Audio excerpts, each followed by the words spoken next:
Hello viewers, Assalamu alaikum. Welcome back to my YouTube channel Cooking Book by Tanjina. চালের গুঁড়া দিয়ে আজকে তৈরি করে দেখাবো খুবই মজার একটি পিঠা। এই পিঠাটা আপনারা চাইলে বেশ কয়েকদিন বাসায় সংগ্রহ করে রেখে দিতে পারবেন। তো চলুন বেশি কথা না বলে মূল রেসিপিতে চলে যাই। এখানে আমি দুধ নিয়েছি হাফ কাপ পরিমাণ। আপনারা চাইলে দুধের পরিবর্তে পানি ব্যবহার করতে পারেন, দুধটা স্কিপ করতে পারেন। এবার আমি এখানে দিয়ে দিব চালের গুঁড়ো 1.5 কাপ পরিমাণ। আমি এখানে শুকনো চালের গুঁড়ো নিয়েছি।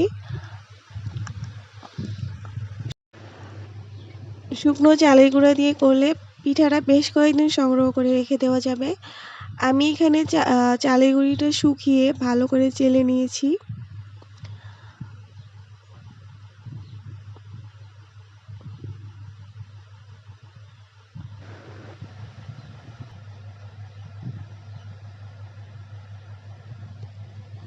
এবার আমি এখানে দিয়ে দিচ্ছি একটি ডিমের কুসুমটা আমি সরিয়ে রেখেছি, আপনারা চাইলে কুসুম ব্যবহার করতে পারেন।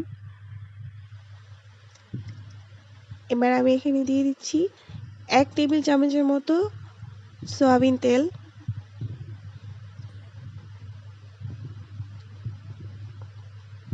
চিনি দিয়ে দিচ্ছি স্বাদ মতো। এবার এটাকে ভালো করে হাত দিয়ে মিশিয়ে নিব।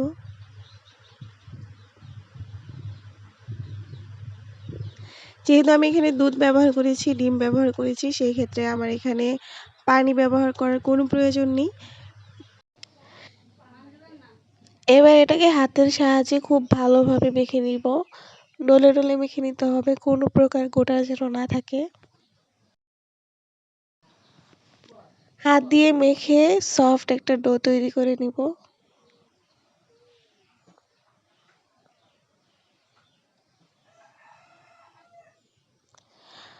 ডোটা এমন হবে, বেশি শক্তও হবে না, বেশি নরমও হবে না।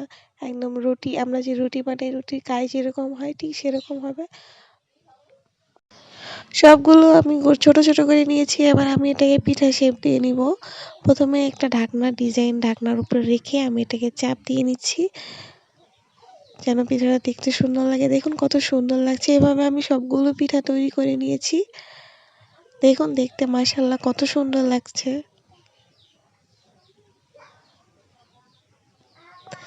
এবার এটাকে গরম তেলে ভাজার পালা। আমি একটা কড়াইয়ে তেল দিয়ে দিয়েছি।